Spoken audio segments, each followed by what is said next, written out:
నమస్తే. హిందూ సాంప్రదాయంలో పూజా విధానాలకు సమయానికి ఎంతో ప్రాధాన్యం ఉంది. చాలా మంది ఉదయం స్నానం చేసి పూజ చేస్తుంటే, మరికొందరు ఉదయం ప్రారంభించిన పూజను మధ్యాహ్నం లేదా సాయంత్రం వరకు కొనసాగిస్తారు. దీంతో మధ్యాహ్నం పూట పూజ చేయవచ్చా, శుభమా, అశుభమా అనే సందేహం చాలా మందికి ఉంటుంది. ఈ విషయంపై శాస్త్రాలు, ఆచారాలు ఏం చెబుతున్నాయో చూద్దాం. మధ్యాహ్నం పూజ చేయడం శుభమా? సాంప్రదాయ హిందూ ఆచారాల ప్రకారం మధ్యాహ్నం 12 గంటల నుండి సాయంత్రం 4 గంటల మధ్య కొత్తగా పూజను ప్రారంభించడం సాధారణంగా నివారిస్తారు. ఈ సమయంలో దేవతలు విశ్రాంతి తీసుకుంటారు అని విశ్వాసం. అందుకే అనేక దేవాలయాలు కూడా మధ్యాహ్న సమయంలో కొంతసేపు మూసివేస్తారు.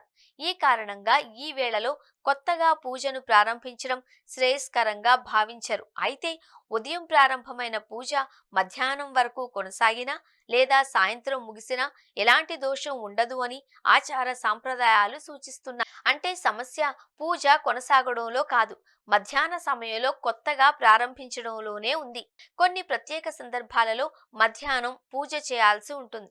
కొన్ని వ్రతాలు, పర్వదినాలు, శాస్త్రోక్త కర్మలలో మాత్రం మధ్యాహ్న సమయానికే శుభముహూర్తం ఉండవచ్చు. అలాంటి సందర్భాలలో ఆ సమయానికే పూజ చేయడం శాస్త్ర సమ్మతమే.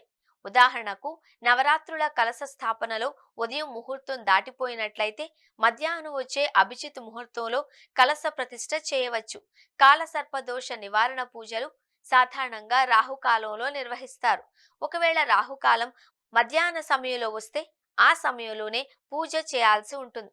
కొన్ని ప్రత్యేక వ్రతాలలో శాస్త్రం నిర్దేశించిన సమయాన్ని అనుసరించి మధ్యాహ్న పూజలు నిర్వహిస్తారు. మధ్యాహ్న సమయంలో ఏం చేయవచ్చు? మధ్యాహ్న సమయంలో కొత్తగా పూజ ప్రారంభించకపోయినా ఇష్టదైవ నామస్మరణ, మంత్రజపం, ధ్యానం లేదా మానసిక పూజ చేయడంలో ఎలాంటి అభ్యంతరం లేదు. ఆలయానికి వెళ్ళినట్లయితే దూరం నుండే నమస్కరించి దర్శనం చేసుకోవచ్చు. పూజకు అత్యంత శుభమైన సమయాలు. బ్రహ్మ ముహూర్తం అత్యుత్తమ సమయం. శాస్త్రాల ప్రకారం పూజ, జపం, ధ్యానం, పారాయణం, దాన ధర్మాలు, తపస్సుకు బ్రహ్మ ముహూర్తం అత్యంత పవిత్రమైన సమయంగా పరిగణించబడుతుంది. సూర్యోదయానికి సుమారు గంటన్నర నుంచి 2 గంటల ముందు, సాధారణంగా ఉదయం 4 నుంచి 5:30 గంటల మధ్య ఉండే ఈ సమయంలో మనస్సు ప్రశాంతంగా, ఏకాగ్రతతో ఉంటుంది. వాతావరణం కూడా నిర్మలంగా ఉండడంతో ఆధ్యాత్మిక సాధనకు ఇది అనుకూల సమయంగా భావిస్తారు. సూర్యోదయం తర్వాత ఉదయం వేళలు. బ్రహ్మ ముహూర్తం అనంతరం సూర్యోదయం నుంచి ఉదయం 8 గంటల వరకు కూడా పూజకు అత్యంత శుభప్రదమైన సమయంగా భావిస్తారు. ఈ సమయంలో చేసే పూజలు, జపం, పారాయణం ఆరోగ్యం, జ్ఞానం, కీర్తి, ఐశ్వర్యం, మానసిక ప్రశాంతతను పెంపొందిస్తాయి అని విశ్వాసం. ప్రదోష కాలం. సూర్యాస్తమయం అనంతరం ప్రారంభమయ్యే ప్రదోష కాలం కూడా పూజలకు విశేషమైన సమయం. ముఖ్యంగా శివారాధన, లక్ష్మీదేవి పూజ, దీపారాధన ఈ సమయంలో నిర్వహిస్తారు. ప్రతిరోజు సాయంత్రం ఇంటి ముందు దీపం వెలిగించి హారతి ఇవ్వడం ద్వారా ఇంటిలో సానుకూల వాతావరణం నెలకొంటుంది అని విశ్వసిస్తారు. నిశిత ముహూర్తం. కొన్ని ప్రత్యేక దేవతా ఆరాధనలు, మంత్ర సాధనలు, తాంత్రిక పూజలు అర్ధరాత్రి సమయంలో వచ్చే నిశిత ముహూర్తంలో నిర్వహిస్తారు.